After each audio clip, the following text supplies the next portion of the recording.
গত রাত্রে সম্ভবত, কাল রাত্রে বা পরশু রাত্রে আরজে কল মেডিকেল কলেজে, নাম মৌমিতা দেবনাথ, ডাক্তারি পড়ছে মেয়েটা, প্র্যাকটিস করে সেখানে। 32 ঘন্টা ডিউটি করার পর তার একটু বিশ্রামের দরকার, রেস্টরুমে একটু বিশ্রাম নিতে যাচ্ছে, প্রিয়ল তার সর্বনাশ হয়ে গেল। সারা অঙ্গে ক্ষত, গলার হাড় ভেঙে গেছে, গোপন অঙ্গে আঘাত, তার মৃত্যু।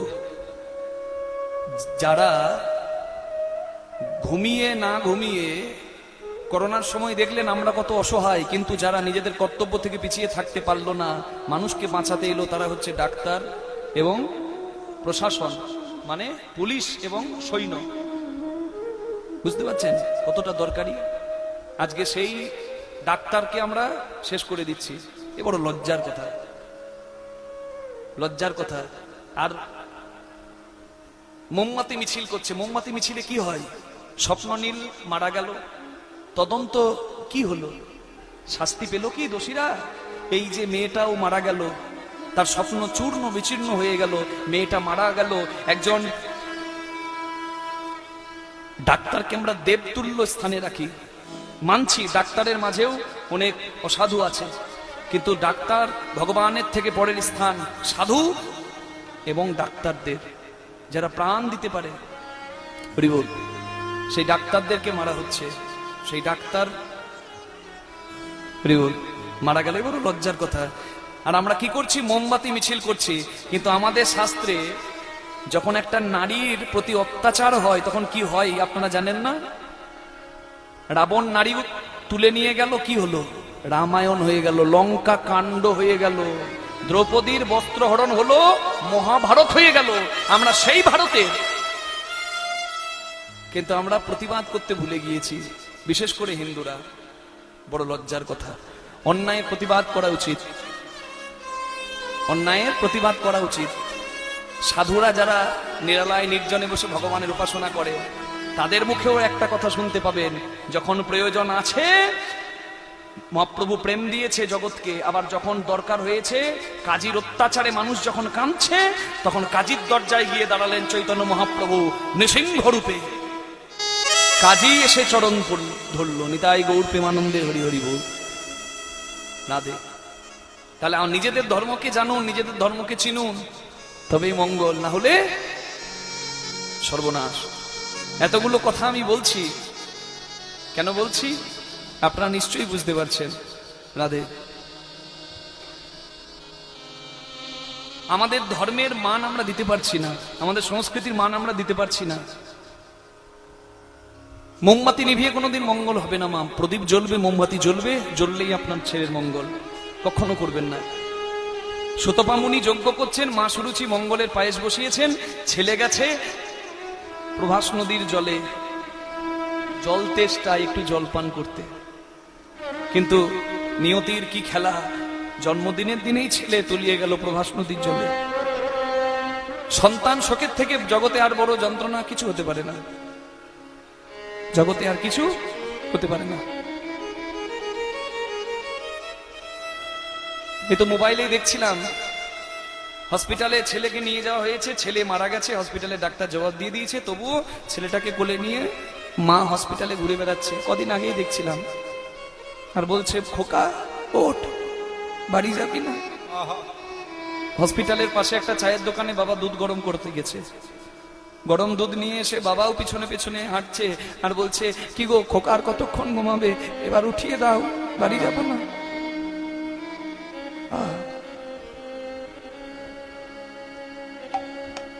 মাতা পিতা তুল্য আর কেউ হতে পারে?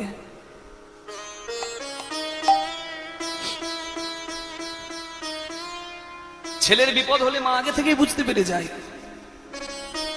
আর সন্তান শোকের থেকে জগতে আর কোনো বড় দুঃখ দ্বিতীয় কিছু নাই। হরি বল।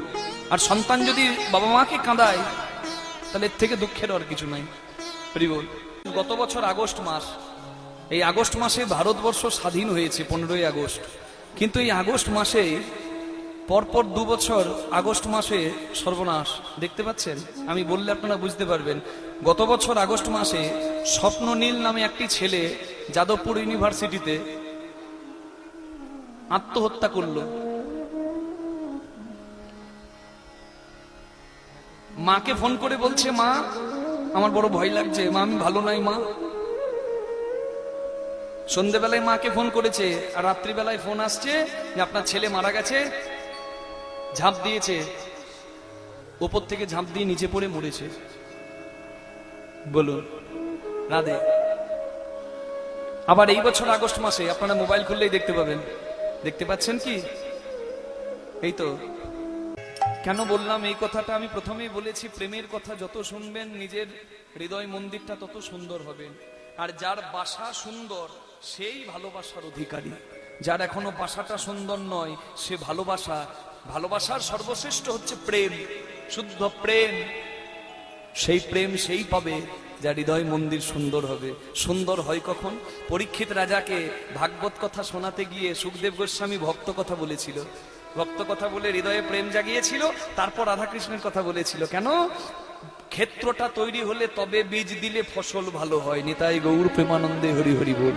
হরিনাম শুনবেন, রাধাকৃষ্ণের কথা শুনছেন, কিন্তু এই কথাগুলো যত শুনবেন প্রেম জাগবে আর তত আপনার ভক্তি জগতে প্রবেশ হবে। তাই আমি বলছি মা হরি বল। ভগবান কারো ঋণ বাকি রাখে না। প্রভাস নদী কাঁদছে, তুমি কৃপাময় যজ্ঞ করলে আমি উদ্ধার পাবো, তুমি যজ্ঞ করো। ভগবান তাই স্থির করলেন তিনি যজ্ঞ করবেন, প্রভাস যজ্ঞ, দান ব্রত প্রভাস যজ্ঞ। প্রভাস নদী উদ্ধার পাবে আর ব্রজবাসীরা সেই যজ্ঞে শ্রেষ্ঠ জায়গা পাবে। ভগবান বসে বসে দ্বারকার সিংহাসনে কাঁদছেন, আর এদিকে ভগবানকে ভালোবেসে ব্রজবাসীরা কাঁদছে। আর এই দ্বারকাধীশ কৃষ্ণের কাছে এসেছেন নারদ মুনি। তরকারিতে যেমন আলু, লীলাতে তেমন নারদ থাকবে। আর ভগবানকে এসে দেখছে ভগবান কাঁদছে। জগৎ কাঁদে যার জন্য, সে কাঁদে আবার কার জন্য? বিধির নন্দন আজি ভাবে মনে মনে, বিধির নন্দন আজি ভাবে মনে মনে, কোথায় আছে কৃষ্ণ ভক্ত পাইব কেমনে? কোথায় আছে কৃষ্ণ ভক্ত পাইব কেমনে? কোথায় আছে শুদ্ধ ভক্তি পাইব কেমনে? কোথায় আছে শুদ্ধ ভক্তি পাইব কেমনে? নারদ ভাবে মনে মনে, নারদ ভাবে মনে মনে, যাব ভক্ত দর্শনে, নারদ ভাবে মনে মনে, আমি যাব ভক্ত দর্শনে, হরির ধ্বনি গাইব দনে, যাব ভক্ত দর্শনে, হরি ধ্বনি দেয় বদনে, যাব ভক্ত দর্শনে, হরি ধ্বনি দেয় বদনে, আমি যাব ভক্ত দর্শনে। নারদ ভাবে মনে মনে, কোথায় আছে শুদ্ধ ভক্তি পাইব কেমনে? নারদ মুনি দেখছে ভগবান কাঁদছেন। কেন? রাধারানী কৃষ্ণকে ভেবে কাঁদছে, কৃষ্ণ রাধারানীকে ভেবে কাঁদছে। নারদ দেখে মনে মনে ভাবলো যে জগৎ কাঁদে যার জন্য, সে কাঁদে কার জন্য? ভগবান বলে, নারদ আমি কাঁদি শুদ্ধ ভক্তি, শুদ্ধ ভক্তির জন্য। নারদ মুনি মনে মনে ভাবছে যে কোথায় আছে শুদ্ধ ভক্তি আমি দেখবই। তাই নারদ মুনি মনে চিন্তি দেবী ঋষি তার ঢেকিতে চড়িয়া, মনে চিন্তি দেবী ঢেকিতে ঋষি উঠে। ঢেকিতে চড়িয়া, স্বর্গপথে উড়ে যায় আনন্দিত হইয়া। স্বর্গপথে উড়ে যায় আনন্দিত হইয়া, ওই স্বর্গ পথে উড়ে যায় আনন্দিত হইয়া। আনন্দ আর ধরে না গো, আনন্দ আর ধরে না গো, দেবী ঋষি নারদের মনে হরিধ্বনি দেয় বদনে। দেবী ঋষি নারদের মনে হরি ধ্বনি নাই গোচনে, দেবী ঋষি নারদের মনে হরি ধ্বনি নাই গোচনে, দেবী ঋষি নারদের মনে আনন্দ আর ধরে না গো, স্বর্গপথে উড়ে যায় সরসিত হইয়া, নিজ দর্প খর্ব হইল নামে বোঝধামে। ব্রজধামে ঢেকি বাহনেতে আসে দাস যদুনাথ ভনে। যদুনাথ ভনে। কৃষ্ণ ভক্ত খুঁজতে গিয়ে স্বর্গ মর্ত পাতালে একমাত্র বৃন্দাবনে দেখলো যে ভগবানের প্রতি ভালোবাসা কত শুদ্ধ। সবাই কৃষ্ণ হারিয়ে কাঁদছে। তাই নারদ মুনি আর দেরি না করে এলেন ভগবানের কাছে। তবে আর কিন্তু কৃষ্ণ কৃষ্ণ নাম করছেন না, বৃন্দাবন থেকে এসেছে তো, বৃন্দাবনের ভক্তি দেখেছে, ভক্তিময়ী রাধারানী, আর ব্রজের ধুলি মাথায় নিয়ে একদম দ্বারকায় এসেছে। আর দ্বারকায় এসে কি বলছে জানেন? বলে বলো বিনা যন্ত্র একবার রাধা নাম মন্ত্র। রাধা নাম যদি কেউ করে যাক যোগ্য ব্রত, তার কিছু প্রয়োজন না। বলো হরি হরি হরি রাধা নাম মন্ত্র, যাগ যোগ্য ব্রত কিছু নাহি বলো বলো যন্ত্র রাধা নাম মন্ত্র, জাগি যোগ্য বত কিছু নাহি আর। বলো বলো বিনে রাধা নাম বিনে, বলো বলো বিনে রাধা নাম বিনে, বলো বলো বিনে রাধা নাম বিনে, এই ত্রিভুবনে কিছু নাহি আর। বলো বলো হরি হরি বল। তো রাধা নাম মন্ত্র, যাগ যোগ্য ব্রত কিছু নাহি বলো বলো যন্ত্র রাধা নাম মন্ত্র, জাগি যোগ্য বত কিছু নাহি আর। বিনা বল রাধে। বিনা তো অভ্যাসের দাস, বিনা এতদিন বলেছে নারায়ণ নারায়ণ, এখন হঠাৎ করে কি করে রাধারানী বলবে? বিনাকে বলছে বিনা বল রাধে, বিনা বলছে নারায়ণ। বলছে তুই বলবি না, এত অহংকার তো, ভগবানের নাম করিস বলে ভক্তের নাম করবি না? ওরে ভক্ত ছাড়া ভগবান যে পরিপূর্ণ নয়। তোর অহংকার দূর হবে দাঁড়া, আজ থেকে তোকে আর আমি সঙ্গে নিয়ে যাব না। বিনাটাকে হাত থেকে মাটিতে ফেলে দিল। বিনা হচ্ছে যন্ত্র। কি যন্ত্র? বাদ্যযন্ত্র। মাটিতে ফেলে দিল, ধুলো লাগলো, ধুলো মেখে বিনার চৈতন্য হলো। বিনা বলছে প্রভু, নারদকে বলছে প্রভু আমি গাইব, ওই নামই আমি গাইব। যন্ত্র মাটিতে পড়লো, ধুলো মেখে যন্ত্রের চৈতন্য হলো। তেমনি আমাদের যন্ত্র হচ্ছে এই মাথাটা। হরিবাসরে হোক বা মন্দিরে হোক, যত মাটিতে নামিয়ে দেবেন, এই ধুলো মাখলে তত চৈতন্য। নিতাই গৌর হরি হরি বল। তাই নামাতে মাথাটা কখনো ভুলবেন না, নামালেই মঙ্গল। আজকে বিনা রাধা নাম করবে। জন্মাষ্টমীর পরেই তো রাধাষ্টমী আসে। রাধারানীর যখন জন্ম হয়েছিল আপনারা জানেন, রাধারানীর বাবার নাম হচ্ছে বৃষভানু। বৃষভানু রাজা মানে কে? বৃষভানু রাজা মানে হচ্ছে পূর্বজন্মের সূর্যদেব, সূর্যদেবের অবতার। সূর্যদেব হরি বল। যেদিন সমুদ্র মন্থনে অমৃত উঠল, অমৃত ভগবান মোহিনী রূপ ধরে পরিবেশন করে দিচ্ছেন। রাহু আর কেতু দুইজন অসুর চন্দ্র আর সূর্যের মাঝে কিন্তু এসে দাঁড়ায়। হরি বল। ভগবান মোহিনী রূপ ধরে অমৃত বিতরণ করছেন। চন্দ্র সূর্য জানিয়ে দেয় প্রভু অসুর ঢুকেছে আমাদের মাঝে, অসুরে অমৃত পেলে সংসার শেষ হয়ে যাবে। সঙ্গে সঙ্গে ভগবান মোহিনী রূপ ধরে ওই অসুরদেরকে অমৃত দিয়ে ফেলেছিলেন, কিন্তু অমৃত ভক্ষণের আগেই মস্তক ছেদন করে দেন। রাধে রাধে।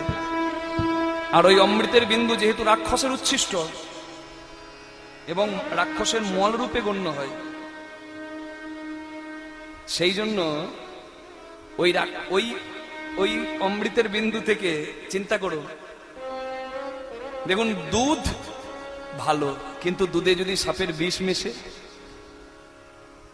অমৃত থাকবে না বিষ হবে? নিতাই গৌর হরি বল। ওই জন্য বলে যাত্রার মুখে হরিকথা শুনতেও নাই। ব্যভিচারীর মুখে হরিকথা শুনলে, যার মধ্যে প্রেম নাই, তার মুখে হরিকথা শুনলে কখনো প্রেম জাগে না। নিতাই গৌর হরি বল। হরিনাম শুধু বিনোদন হয়ে যায়। যার মধ্যে আছে কিছু, তার কাছে মাথাটাও নামাতে হয় আর তার কাছ থেকে গ্রহণও করতে হয়, তবে আসল ফলটাও পাওয়া যায়। দুধ ভালো, তা বলে সাপের মুখের বিষ মেশানো দুধ কি ভালো হবে? হরি বল। রাক্ষসের মল, রাক্ষসের উচ্ছিষ্ট, জগতে ওই 2 বিন্দু থেকে পেঁয়াজ রসুনের জন্ম হলো। ওই জন্য নিরামিষ আহারে পেঁয়াজ রসুনটাও বর্জনীয়, রাক্ষসের উচ্ছিষ্ট বা মল রূপে। নিতাই গৌর প্রেমানন্দে হরি বল। এখন কথা হলো, ওই মোহিনী রূপী ভগবানকে দেখে সবার মধ্যে প্রেম জেগে গিয়েছিল। হ্যাঁ, কামনার প্রেম, শুদ্ধ প্রেম নয়। কিন্তু সূর্যদেব ওই মোহিনী রূপী ভগবানকে দেখে তার মধ্যে অন্য একটা প্রেম জেগেছিল, যার নাম বাৎসল্য প্রেম, মানে পিতার কন্যার জন্য যে প্রেমটা জাগে। তখন ভগবান বলেছিলেন, আমার জন্য বাৎসল্য প্রেম যেহেতু তোমার জেগেছে, তুমি হবে বৃষভানু রাজা, আর আমার এই মোহিনী রূপে, আমার আহ্লাদিনী, আমার রাধা, তোমার কন্যা হবে বৃষভানু নন্দিনী রাধা রানী। নিতাই গৌর প্রেমানন্দে হরি বল। হরি হরি বল। কত সুন্দর পবিত্র কথা। এই বৃষভানু রাজদুলালী, যদিও রাধারানী তো তার ওরসজাত সন্তান নয়, রাধারানী হরি বল ভগবানের বাম অংশ থেকে জন্ম নিয়ে, অংশ বহুতা, পদ্মের থেকেও কোমল, পদ্ম ফুলে ব্রহ্মা রাখছে, সেটিকে বৃষভানু রাজা গ্রহণ করছেন কন্যা রত্ন রূপে। তা বৃষভানু রাজার কন্যা এই রাধারানী জন্ম নিয়ে অন্ধ রূপে সকলের কাছে এসে দাঁড়িয়েছিলেন। রাধারানী অন্ধ। অনেকে বলে কৃষ্ণের থেকে নাকি রাধা বড়। শাস্ত্রে প্রমাণ, রাধারানীর জন্ম হয়েছে, রাধারানীর জন্ম উপলক্ষে রাধারানীকে কোলে নিয়ে সবাই আনন্দ করছে।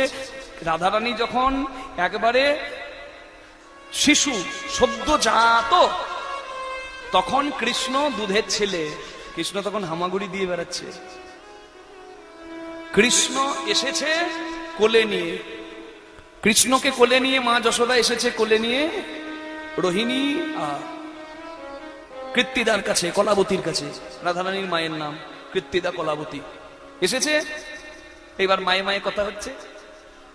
ওদিকে রাধারানী তো অন্ধ, চোখ বন্ধ করে আছে।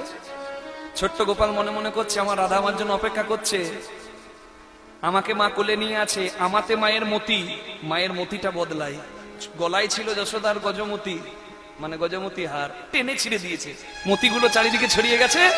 যশোদা বলছে, ওরে আমার দুষ্টু ছেলে রে, সব মতিগুলো আমার ফেলে দিল গো।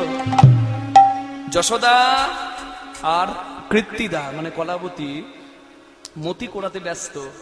মায়ের মতি আর গোপালে নাই। গোপাল হামাগুড়ি দিতে দিতে রাধার কাছে যায়। রাধারানী ঘুমিয়ে আছে চোখ বন্ধ করে। সবাই ভাবছে রাধা অন্ধ, জগৎ দেখতে পারবে না। কিন্তু রাধারানীর কাছে গিয়ে শ্যামসুন্দর মদনমোহন যেই না রাধারানীর নয়ন সম্মুখে দাঁড়িয়েছে, রাধাকে দর্শন করে কৃষ্ণ কাঁদছে। কৃষ্ণের চোখের জল রাধার মধ্যে পড়লো। রাধারানীর দিকে তাকিয়ে গোবিন্দ বলছে, রাই, আর কেউ না জানুক, আমি তো জানি তুমি অন্ধ নও। তুমি অভিমান করে চোখ বন্ধ করে আছো।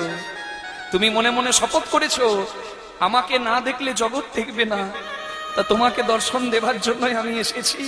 দেখো, এই তো আমি এসেছি রাধে, এই তো আমি এসেছি রাধে।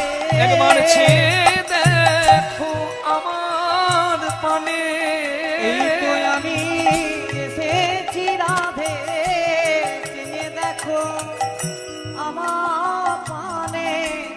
রাধে, এই তো আমি